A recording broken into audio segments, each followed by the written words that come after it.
Hi, Michelle. I'm not really sure how to align the standards on Schoology, so I wanted to show you what I was doing.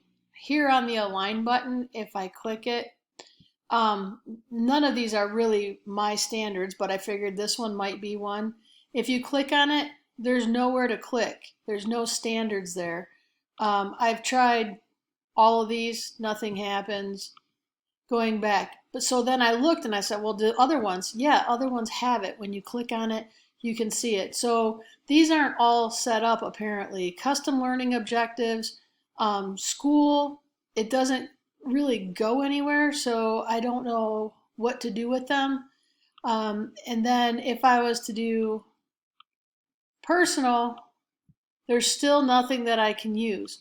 So what I did, and I don't know if you want me to change it, I can change it. But I went in and I connected a file here.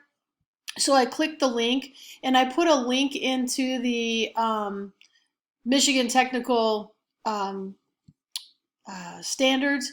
It's through the CTE Navigator, and I found the one that I wanted. It's Communications 5A1, and I went ahead and I linked that. And once you save it, you can actually go into it and click on it, and then it takes you to that standard. So I'm hoping that that's okay. I don't know if I'm doing this wrong. If I am, if you could tell me what I'm doing, I would appreciate it. Thank you.